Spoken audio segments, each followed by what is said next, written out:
శ్రీ గురుదత్త జయ గురుదత్త శ్రీపాదరాజం శరణం ప్రపత్తి. ఈరోజు మనం చేసే వీడియో సిద్ధమంగళ స్తోత్రంలో ఉన్న అనుభవాలు అన్నమాట. అంటే సిద్ధమంగళ స్తోత్రం ఆ ప్రయాణంలో ఆ శ్రీపాద వల్లభ చరితామృతంలో ఎలాగైతే శంకర భట్టుకి కురుపురం చేరేదాకా ఎంతమంది మహాత్ములో కలుసుకున్నారు, ఆ మహాత్ములతో అనుభవాలంతా ఒక చరిత్రలో మనం ఎలాగైతే చదివామో అలాగా నాకు కూడా ఎన్నో అనుభవాలండి సిద్ధమంగళ సూత్రంలో. ఊరికే సిద్ధమంగళ సూత్రం నేనేమి పట్టుకోలేదు. నిజంగా ఆ సిద్ధమంగళ స్తోత్రాన్ని విలువ తెలిసి అది సిద్ధులు సైతవే స్తోత్రం, అది మహాత్ములు చదివే స్తోత్రం, ఈ కలియుగ మహామంత్రం, ఇవన్నీ ఎన్నో నా జీవితంలో అనుభవాలైనాయి. ఆ సిద్ధమంగళ స్తోత్రం చదివినాక నాకు తెలియకనే అప్రయత్నంగా సిద్ధ పురుషులతో పరిచయం కానీ, మహాత్ములతో పరిచయం కానీ, ఇలా మంచి మనుషులతో ప్రయత్నం కానీ, అంటే మాట్లాడడం కానీ, ఇవన్నీ కూడా నా సిద్ధమంగళ స్తోత్రంతోనే సాధ్యమైనాయి. అంటే మీరు నమ్ముతారు. ఎందుకంటే మీరు కూడా ఇందులో చదివిన వాళ్ళు ఉన్నారు. ఎంతోమంది అనుభవాలు, అనుగ్రహం పొందిన వాళ్ళు చాలామంది ఉన్నారు. కనుక ఇది పిఠాపురలో మొదలుపెట్టాము 108 సార్లు అని మొన్న వీడియో చేశాను. ఇంకా రెండవ 108 కాశీ క్షేత్రంలో చేయించారండి స్వామివారు. అనుకోకుండా ఒక 2-3 రోజుల తర్వాత పిఠాపురం నుంచి వచ్చిన తర్వాత కాశీకి వెళ్ళడం, కాశీలో రెండవ దాన్ని అక్కడ సమర్పించాలా అని చెప్పి అనుకోవడం జరిగింది. సరే, నేను చెప్పాను నాకు తెలియకుండానే ట్యూనింగ్స్ వచ్చేస్తూ ఉన్నాయి అని చెప్పాను. అయితే విజయవాడ స్టేషన్లో కూర్చొని ఉంటే నాకు తెలియకుండా ఏదో ఫ్లో అవుతుంది, హామ్ అవుతుంది. అంటే ఏంటి, నాకు అది పాట అర్థం కాల, నాకు పాట తెలియట్లేదు, ఏంటో దాని ఇష్టంగా అదే అయిపోతుంది అని చెప్పేసి అలా ఆలోచించాను. అయితే ట్రైన్ వచ్చింది, ట్రైన్లోకి ఎక్కి కూర్చున్నాకంటే రాత్రి కదా పడుకున్నాము. పడుకున్న తర్వాత ఇంకా అప్పుడు కూడా నన్ను నిద్రపోనివ్వట్లేదు అనమాట. ఏంటో వచ్చేస్తుంది. ఏంటని చూస్తే సిద్ధమంగళ స్తోత్రాన్ని అది ఎలా పాడాలో మళ్ళీ స్వామి ఇంకొక స్టైల్లో నేర్పించారనమాట. నిజంగా చాలా అద్భుతంగా ఉంటుందన్నమాట ఈ ట్యూను. అది కూడా మీకు పాడి వినిపిస్తాను. ఎందుకంటే మనం అందరూ అనుకుంటాం కదా 108 సార్లు చేసేయాలి అని ఒక సంకల్పంతో చేస్తాం కదా, కానీ 108 సార్లు ఎందుకు చేయాలో చెప్తాను. అయితే ఆ ట్యూన్ వచ్చిన ఆ సిద్ధమంగళ స్తోత్రాన్ని మీ అందరికి వినిపిస్తాను. శ్రీమదనంత శ్రీ విభూషిత అప్పలలక్ష్మీ నరసింహరాజా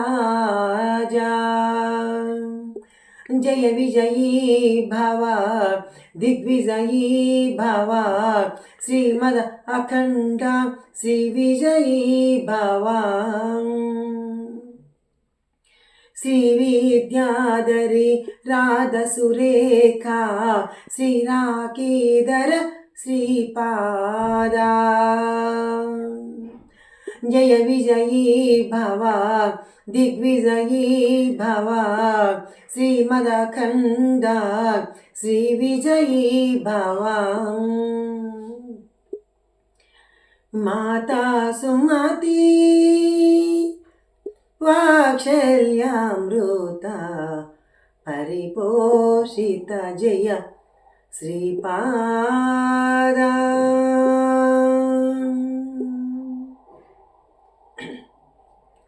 జయ విజయీ భవ దిగ్విజయీ భవ శ్రీమదఖండ శ్రీ విజయీ భవ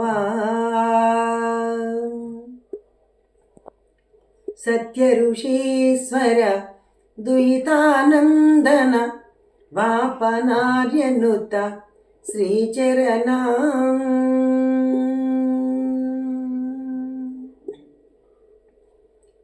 జయ విజయీ భవ దిగ్విజయీ భవ శ్రీమదఖండ శ్రీ విజయీ భవ సవితృకాటక చయన పుణ్యఫల భరద్వాజ ఋషి గోత్ర సంభవా జయ విజయీ భవ దిగ్విజయీ భవ శ్రీమదకండ శ్రీ విజయీ భవ.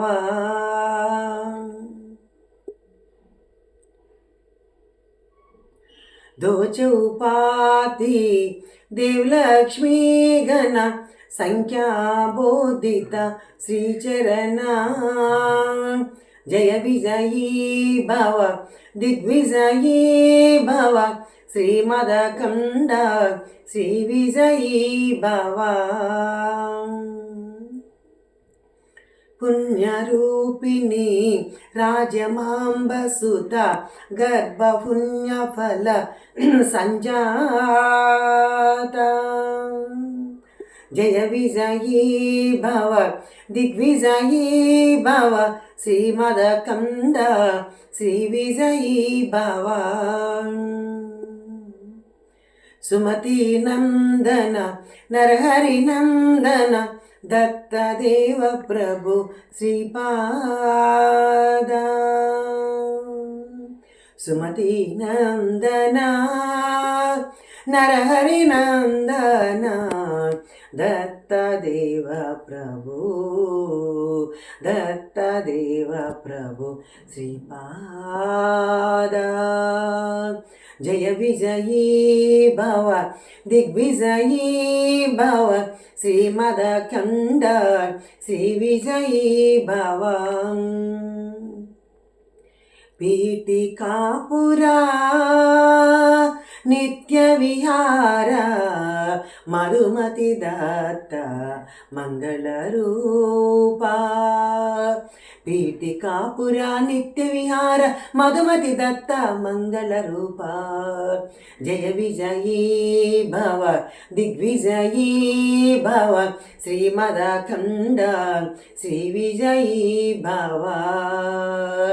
దిగంబరా దిగంబరా శ్రీపాదవల్లభ దిగంబరా దిగంబరా దిగంబరా అవధూత చింతన దిగంబరా శ్రీ గురుదత్త దిగంబరా అనుషిమ్మయతివర దిగంబరా మాణిక్య ప్రభువ దిగంబరా స్వామి సమర్థ దిగంబరా అసారకమాయి దిగంబరా అసద్గురునాథ దిగంబరా శ్రీ అవధూత మండలికి జై.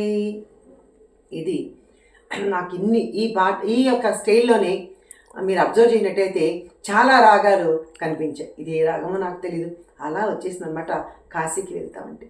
అయితే నేనేమంటానంటే మనము 108 సార్లు చదవాలి, ఎన్నిసార్లు చదవాలి అని ఒక కౌంటింగ్ పెట్టుకుంటాం. ఫస్ట్లో స్వామి నాకు నేను చేసింది కూడా అదే 108. ప్రతి ఇంట్లోనూ ప్రతి గృహంలోనూ 108 చేశాను.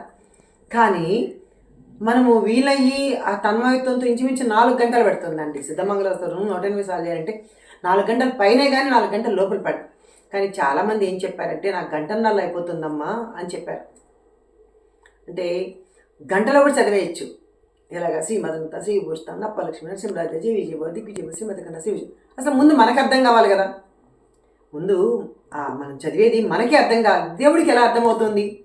కాబట్టి మనకు ఇన్నిసార్లు అనేమీ లేదు. 108 సార్లని ఎందుకు పెట్టామంటే, లేదా 40 సార్లని ఎందుకు చదవమన్నారు చాలీసా ఇవన్నీ అంటే, నువ్వు కూర్చున్న గంట సేపు అయినా సరే భగవంతుడి దగ్గర ధ్యాసతో, అంటే కనీసం నీలో ఆ యొక్క అటు ఇటు మనసు పోతూ ఉంటుంది కదండి. ఒక్కసారి చదివితే మనకు మనసు ఉంటుంది, దాని మీద ఉండదు. అలా పదే పదే మనకు ప్రపంచ విషయాల మీద పోతుంది. కాబట్టి కనీసం 40 సార్లు 108 సార్లు అని పెడితే అయినా కనీసం నీ మనసు ఒక్కసారి అసలు లగ్నం ఉంటుంది అని మనం అన్నిసార్లు పెట్టడానికి కారణం కూడా నిజం. ప్లస్ ఇంకోటి ఏంటంటే అన్నిసార్లు మనం చదివేటప్పటికి ఆ ఎనర్జీ అంతా మొత్తం అంతా రూమ్ కావచ్చు, మనం ఒక చోటే కాదండి ఇది ఫామ్ అయ్యేది. ఆ ఇల్లు, ఆ వాతావరణం, ఆ వీధి మొత్తం అంతా ఎనర్జీతో పడుతుంది అనమాట. ఒక కాంతి ఇంట్లో అంత వెదజల్లబడుతుంది అనమాట. ఈ యొక్క మనం ఏది సిద్ధమంగళ సూత్రమే కాదు, ఒక భజన చేసినా, లేదంటే ఏది దేవుడివి మనం ఏ పనులు చేసినా, ఒక పూజ చేసినా, ఒక అర్చన చేసినా మొత్తం ఆ ఇంటికే మనకు వెలుగు వస్తుంది అనమాట. ఆ ఎనర్జీస్ అలా వస్తాయన్నమాట. ధ్యానం చేసిన మనలో శక్తి అపారం అవుతుందన్నమాట. అయితే దీన్ని ఎన్నిసార్లు చేయాలి అని మనకు కుదరలేదనుకో, దాని గురించి మనం ఏమీ బాధపడక్కర్లే. ఒక్క 5 నిమిషాలు, రోజుకు 5 నిమిషాలు కేటాయించి ఇలా నెమ్మదిగా చదవండి చాలు. మీ ఎనర్జీ సేమ్ 108 సార్లు చదివినంతే ఎనర్జీ వస్తుందన్నమాట. ఎందుకంటే అంత స్లోగా దేవుణ్ణి మదిలో నింపుకొని మన హృదయంలో నింపుకొని చక్కగా మనం అలాగే కదా మనం చదువుతున్నాం. శ్రీమదనంతా ప్రతి ఒక్క ఓడుని మన యొక్క అంటే మన యొక్క ఈ క్షేత్రంలో నింపుకొని చదువుతున్నామండి. కాబట్టి స్పీడ్గా మనకు అక్కర్లేదు. స్పీడ్గా చదివితే మనకే అర్థం కాదు. ఇది నిజంగా మెల్లగా చదవాలంటే 4 గంటల పైనే పడుతుంది. అంత ఓపిక ఉందా చెయ్యండి. లేదా కనీసం 40 సార్ల 1 గంటన్నర పడుతుంది చేయండి.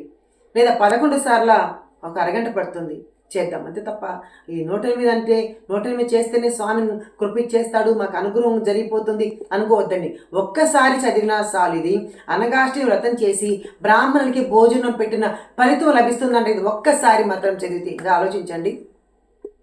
అలాగే మనం ఏకభుక్తం చేస్తూ అంటే ఒంటిపూట భోజనం చేసి మనం ఒక దీక్షలు చేస్తూ ఉంటాం. అమ్మవారి దీక్ష కావచ్చు, అయ్యప్ప స్వామి దీక్ష కావచ్చు, 40 రోజులు చేస్తాం. కింద పడుకొని మనం ఏ విధంగా అయితే మన శరీరాన్ని శ్రమ పెట్టుకొని మనం 40 రోజులు ఒక మాలాధారణ వేస్తాం కదా, అలా మనం కష్టపడి చేసి ఆ ఫలితం కోసం ఎలా ఆశిస్తామో ఇది ఒక్కసారి చదివితే ఇది కూడా మనకు అంతటి ఫలితమే ఇస్తుందంట. అదే కాకుండా మనసులో తలిచిన కోరికలు నెరవేరుతాయి. నాకు ఈ మనసును తలిచిన కోరికలు దాని మీద నా మనసు పోల. ఎందుకంటే మనసును తలిచిన కోరికలు అంటే మనకు వస్తూనే ఉంటాయి కదా, ఒక కోరిక తర్వాత ఇంకోటి వస్తూనే ఉంటాయి, దానికి అంతం లేదు. మనకు ధర్మబద్ధమైన కోరికలు అయితే ఆయనే తీరుస్తాడు కదా అని దాని మీద పోల. కానీ నా దృష్టి ఏం పోయింది, ఇది చదివితే మహాత్ముల యొక్క సిద్ధపురుషుల యొక్క అనుగ్రహం లభిస్తుంది, హస్త స్పర్శ దర్శన భాగ్యం మనకు లభిస్తుంది అని ఫలశ్రుతిలో ఉంది కదా, దాన్ని నేను పట్టుకున్నాను. మనకు కావాల్సింది గురువు అనుగ్రహం. కాబట్టి సిద్ధపురుషుల అనుగ్రహం, దేవతల అనుగ్రహం కావాలి, మహాత్ముల యొక్క అనుగ్రహం కావాలి, కోరికలు ఏముందిలే అని ఆ మాటని అక్కడ నేను అంటే వదిలేయడం అంటే కోరికలు లేకుండా ఎవరుకుంటా ఉంటాయి. కానీ దానికన్నా కూడా ఎక్కువ ఇంపార్టెన్స్ నేను అవధూతలు కనిపిస్తారంట అనే దానికి నేను ఎక్కువ దాని మీద దృష్టి పెట్టి నిజంగానే మహాత్ములతో పరిచయం అవుతుందా, నిజంగానే ఆ యొక్క సిద్ధపురుషుల యొక్క హస్తాదర్శన భాగ్యం మనకు కలుగుతుందా అని చెప్పి నేను దీన్ని అనేక కోట్ల సార్లు జపించడం. నిద్ర లేవగానే సిద్ధమంగళ సూత్రంతో లేస్తాను. రాత్రి పడుకునేటప్పుడు కూడా సిద్ధమంగళ సూత్రంతో చదివేసే అంటే చదివేసి అంటే గట్టిగా అందరినీ డిస్టర్బెన్స్ చేయమని కాదు, మన మనసులో మనకు అలా వచ్చేస్తూ ఉండదన్నమాట. మనకు తెలియదు ఎవరికి మనం భక్తి అనేది గుప్తంగా ఉండేదే తప్ప గట్టిగా అరిచేసి చదివేసేది కాదు. అది కూడా భజన ఒక సమయ సందర్భంలో చేయాలి, అరవాలి, తప్పదేం, దానికి తప్పేం కాదు. కానీ మనం ఎవరు లేనప్పుడు కూడా ధ్యానంలో కూడా అలా కూర్చొని ఆ సిద్ధమంగళ సూత్రాన్ని మన కళ్ళ ముందు అలా ఒక సినిమా ఆ రీల్ కదా ఎలా పోతుందో మన కళ్ళ ముందు దాన్ని అలా భావన చేసుకుంటూ చక్కగా స్వామివారి వాళ్ళు ఎవరెవరు ఏమేమి అవుతారు, ఆ యొక్క అప్పలరాజు ఏమవుతారు, విద్యాధరి రాధసురేఖ ఏమవుతారు, మాత సుమతి తల్లి ఏమవుతుంది, అసలు ఈ సిద్ధమంగళ సూత్రాన్ని ఎవరు పాడారు, ఇవన్నీ ముందు మనం తెలుసుకోవాలి. ఇంకొక వీడియోలో తప్పకుండా నేను స్వామి నాకు ఇచ్చిన స్ఫురణతో అవన్నీ కూడా చెప్పే ప్రయత్నం చేస్తాను. కాబట్టి ఆ సిద్ధమంగళ సూత్రాన్ని మనం భావన చేసుకుంటూ ఒక్కసారి చదివినా చాలండి. బాబావారు అంటారు, అరే 100 నమస్కారాలు ఎందుకురా, భక్తితో నువ్వు ఒక్క నమస్కారం చేసే చాలరా అని ఆ షిరిడి సాయినాథ్ వారు అంటారు. అట్లాగా భక్తితో మనం మెల్లగా దాన్ని భావన చేసుకుంటూ ఒక్కసారి చదివితే చాలండి. మనం అన్నిసార్లు చదవాలి అని కండిషన్ ఏమీ లేదండి. ఇది శ్రీపాద శ్రీవల్లభ స్వామికి చాలా ఇష్టమైన స్తోత్రం. తన తాతగారు అనేటువంటి బాపనారుల వారు తన మనవడిని దత్తుడుగా దర్శించి అనుభూతి చెందుతూ ఆ యొక్క అప్రయత్నంగా పలికిన పలుకులే సిద్ధమంగళ స్తోత్రం. కాబట్టి మామూలు చూడండి అంత శక్తివంతం. ఎందుకంటే మామూలు మనుషులు పాటలు రాస్తేనే అంత అత్యంత అద్భుతమైన అనంతమైన శక్తి వస్తుందండి మామూలు మనుషులు. కానీ ఆయన బాపనారుల వారు స్వామి సాక్షాత్తు శ్రీపాద శ్రీవల్లభ తాతగారు తన మనవడిని దత్తుడుగా బాలదత్తుడుగా దర్శించి ఆ యొక్క అనుభూతి చెందుతూ రాశారు. కాబట్టి ఆ స్తోత్రానికి అంత మహిమండి. అందుకే అది చదివిన చోట సిద్ధపురుషులు అలా కూర్చుంటారంట. అంటే వాళ్ళకి మనము కనిపిస్తాం కానీ మనకు వాళ్ళు కనిపించరు. అలా అదృశ్య రూపంలోనే మనం దీవిస్తారంట ఇది చదివిన చోట. కాబట్టి ప్రతి ఊరిలో చదువుతున్నారు, ప్రతి ఇంటిలో చదువుతున్నారు, ప్రతి మనిషి చదువుతున్నారు, దేశ విదేశాల్లో చదువుతున్నారని చాలా ఆనందంగా ఉందండి. ఎవరి నోటిలో విన్నా అదే నామమే, ఎవరి మాట్లాడితే సిద్ధమంగళ చదవండి అని చెప్తున్నారండి. నిజంగా స్వామి గత 15 సంవత్సరాల ముందే ఈ విషయం అంటే ఆయన అంటారు, నా భక్తులైన వాళ్ళని పిఠాపులు జుట్టుబట్టి ఈడ్చుకొని వచ్చి నేను అక్కడ పడవేస్తాను అని స్వామి చెప్పిన మాట ఎంత నిజమైందో అని ఇప్పుడు అనిపిస్తుంది. అంటే ప్రతి ఒక్క నోట్లో చిన్నపిల్లలు మొదలుకొని వృద్ధుల దాకా సిద్ధమంగళ స్తోత్రం అంటమ్మా అని పైగా నాకు వచ్చి వాళ్ళు చెప్తూ ఉంటే చాలా చాలా ఆనందంగా ఉందమ్మా, ఇంత ఈ స్తోత్రానికి ఇంత మహిమ అని వాళ్ళు పొందిన అనుభవాలు మన ఎవరో కామెంట్లో పెట్టారు. నేను 108 సార్లు చదివానమ్మా, నాకు వీసా వచ్చింది, నేను అమెరికా వెళ్ళాను అని ఒకళ్ళు, నేను ఇది చదివాను, నాకు ఆరోగ్యం చాలా అద్భుతంగా ఉందమ్మా అని ఒకళ్ళు, అని ఇలా రకరకాల వాళ్ళ అనుభవాలు చెప్తూ ఉంటే చాలా అత్యంత అద్భుతంగా ఆనందపడే వాళ్ళల్లో నిజంగా నేను మొదటిదాన్నండి. ఎందుకంటే చెప్పాను మీతో మొన్న కూడా వీడియో చెప్పాను, అంటే సిద్ధమాలవతరం అప్పట్లో ఎవరికి తెలియదు, ఏంటో అది ఒక భజన ఏదో అనుకున్నారు, కానీ దాంట్లోని మహిమలు మెల్లమెల్లగా తెలుసుకోవడం మొదలుపెట్టారు అందరూ. దాన్ని ఈరోజు అందరూ అత్యంత అద్భుతంగా పారాయణం చేసుకుంటున్నారు, గ్రూపులు పెడుతున్నారు, కోట్లు చెప్పిస్తున్నారు. నిజంగా స్వామి యొక్క మహిమే తప్ప మనదేమి కాదు. మనం చేస్తున్నామంటే అజ్ఞానంలో పడినట్టే. ఇది స్వామివారి సంకల్పంతో స్వామివారే మనతో చేయిస్తున్నారు కదా. కాబట్టి ప్రతి ఒక్కళ్ళు ఎన్నిసార్లు చదవాలి అనే నియమ నిబంధన ఏమీ లేకుండా ఒక్కసారి చదివినా శ్రద్ధగా భక్తిగా చదివితే చాలండి. మనసుతో చదవాలి. అరే అయిపోవాలి గబగబాని, అయ్యో 108 ఇంకెన్ని ఉన్నాయి. కొంతమంది ఇళ్లలో నేను పూజ పెట్టినప్పుడు 108 సార్లు చూస్తూ ఉంటా, కానీ వాళ్ళు అనుకుంటూ ఉంటారు ఇంకెన్ని ఉన్నాయమ్మా మన పాపం కౌంటింగ్ చేస్తారు. కాబట్టి కౌంటింగ్ దర్శనాలు కాదు మనకి కావాల్సింది. ఇదివరకు మనం బాబా దగ్గర దర్శనాలు కాదు, ఏ గుళ్ళోన మన దర్శనాలు అనుకుంటే మనం బయటకు వచ్చి చెప్పే మాట అందరితో ఏమంటే నేను 10 దర్శనాలు చేసుకున్నాను, నేను 20 దర్శనాలు చేసుకున్నాను అని మనం గొప్పగా చెప్పుకుంటూ ఉంటాం. కానీ ఇక్కడ అది కౌంటింగ్ దర్శనాలు. అంటే నువ్వు దర్శనం మనశ్శాంతిగా మనస్ఫూర్తిగా ఒక్కసారి చూడు చాలు, అంతే తప్ప నువ్వు 100 సార్లు వెళ్ళక్కర్లేదు. మనస్ఫూర్తిగా ఆ భగవంతుడిని ధ్యానించుకుంటే, నువ్వు కనీసం రోజు కూడా నీకు దండం పెట్టుకుంటే అదే రూపం నీ మనసులో నీ కళ్ళల్లో కనిపించాలి. స్వామి రూపం ఎన్నిసార్లు చూసినా ఓ అదే దేవుడు కదా, కాబట్టి మనకు ఆనందం, మన సిడి వచ్చాం, ఒకసారి చూస్తే మనకు తృప్తి ఉండదు. చూసుకోవాలి, నేను చెప్పేది ఆ విషయం కాదు. కానీ మనం ఒక్కసారి చూసినా 1000 సార్లు చూసినా 100 సార్లు చూసినా స్వామి రూపాన్ని మనం తలుసుకుంటూ, స్వామి ఆ రూపాన్ని మన మదిలో నిలుపుకుంటూ స్వామికి అనుగ్రహాన్ని మనం పాత్రలు అవ్వాలి. అలాగే ఎన్నిసార్లు అని కాకుండా నీ మనసుతో ఎన్నిసార్లు, ఇప్పుడు ఒక్కసారి కూర్చొని చేసావు, నువ్వు ఇల్లు ఊడుస్తా చేసుకోవచ్చు, వంట చేస్తా చేసుకోవచ్చు, నువ్వు పడుకొని నిద్రపోతూ నీ మనసులో నుంచి అలా భావన రావచ్చు, నువ్వు ఆఫీస్లో కూర్చుంటే పని ఎవరు చేస్తారు, నిజమే కదా. కాబట్టి నువ్వు ఏ పని చేస్తావో ఆ పనిలోంతా శ్రీపాద యొక్క దర్శనం కనిపిస్తుంది. నీ మంచి మనసు అలాంటివన్నీ స్వామి దగ్గరే కావాలి, ఇంకేమీ అక్కర్లేదనమాట. మనలో అరిషాద్ వర్గాలు అనేది పోగొట్టుకోబడితే ఆటోమేటిక్గా భగవంతుడు వచ్చి కూర్చుంటాడని నన్ను వీడియోలో కూడా నేను చెప్పడం జరిగింది. కాబట్టి అందరూ సాయి భక్తులు కావచ్చు, దత్తభక్తులు కావచ్చు, అందరూ ఈ యొక్క సిద్ధమంగళ స్తోత్రాన్ని ఆస్వాదిస్తున్నారని నాకు చాలా చాలా సంతోషంగా ఉంది. కాబట్టి నా జర్నీలో ఎన్నో అనుభవాలు ఉన్నాయి.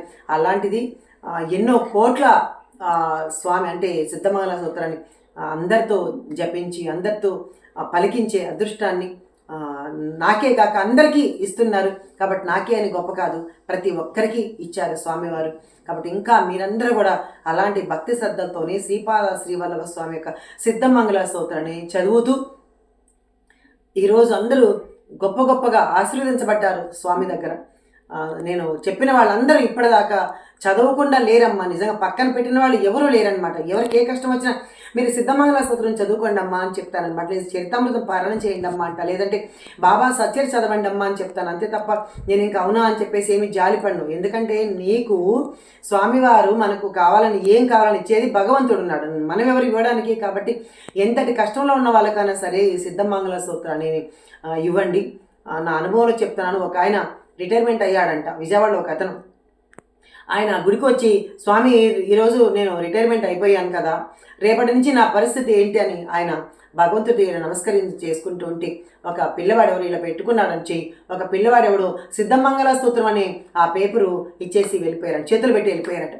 ఆయన ఆ రోజే అనుకోకుండా నేను విజయవాడ వెళ్ళడం, పక్కింట్లోనే సిద్ధమంగళ స్తోత్రం పెట్టడం, ఆయన ఈ అనుభవం చెప్పడం జరిగిందన్నమాట. అదేంటమ్మా నిన్న ఇలా పేపర్ వచ్చింది నాకు, ఈరోజు నాకు అనుకోకుండా మీరు సిద్ధమంగళ స్తోత్రం పెడుతున్నారే అని ఆయన ఆనందాన్ని వ్యక్తం చేశారనమాట. అంటే ఇది కూడా మనకి సిద్ధమంగళ స్తోత్రం ఊరికినే రాదండి. మనకు కర్మలని తొలగినప్పుడు మనకు భగవంతుడు అత్యంత పుణ్యం ఫలితం ఇవ్వనారంభించినప్పుడు మాత్రమే దత్తభక్తి కలుగుతుంది అని చెప్పుకున్నాం కదా. సిద్ధమంగళ స్తోత్రం అనే మహామంత్రం కూడా మన దగ్గరికి కర్మలని పోయినప్పుడు చేసినప్పుడు మాత్రమే మన దగ్గరకు వస్తుంది, మనం చేసుకోగలుగుతాం, మనం అందరితో చేపిస్తాం. ఇది మనమే చదువుకోవాలి, మనమే బాగుండాలి అనుకోవద్దండి. ప్రతి ఒక్కరు చదవాలి. అంటే ఆ పుణ్యంలో కూడా నీకు వస్తుంది. పుణ్యంలో వస్తుందని మనం చదివించక్కర్లా. ఆటోమేటిక్గా మనం మంచిది ఎప్పుడైతే చేస్తామో భగవంతుడు మనకు కూడా చూడు మన బిడ్డ అన్ని మంచి పనులే చేస్తుంది కదా, మనకి ఇవ్వాల్సినంత స్వామి ఇచ్చేస్తారు. అదే ఫలితం ఆశించి ఎప్పుడు మనం చేయకూడదు. శ్రీకృష్ణ పరమాత్మ అదే చెప్పాడు, నువ్వు ఫలితం ఆశించద్దు, నీ కర్మ నువ్వు చేసుకుంటా పో అన్నారు. అలాగే మనకు వచ్చిన జ్ఞానాన్ని మనం 10 మందికి పంచాలి. కాబట్టి అప్పుడే మనకి భగవంతుడు ఆనందిస్తాడండి. మనకి భూమి మీదకి వచ్చిన దానికి మనం ఏం చేయడానికి వచ్చామో దాన్ని చేయాలంటే, అంతే తప్ప మనం చెయ్యని దానంతా మనం ప్రాపంచ విషయాలంతా తగిలించుకొని మనమంతా ఆ మసిని ఆ మట్టిని అంతా రుద్దుకోకుండా మనం ఆధ్యాత్మికలో ఎదగాలి. ఆ ఆధ్యాత్మిక స్థితిలో గొప్పగా మనం మంచిగా మనం ఉన్నత స్థితి నుంచి ఉన్నత స్థితికి ఆ భగవంతుని చేరగాలి. అప్పుడే మనకి దత్తభక్తి కానీ భగవద్భక్తి కానీ మహాత్ముల అనుగ్రహం కానీ ఇవన్నీ వస్తాయి. కాబట్టి అందరూ సిద్ధమంగళ స్థుతులను కనీసం ఒక్కసారైనా నెమ్మదిగా చదివే ప్రయత్నం చేద్దాం. సద్గురు సాయినాథ్ మహారాజ్ కి జై. శ్రీపాదరాజం శరణం ప్రపద్యే.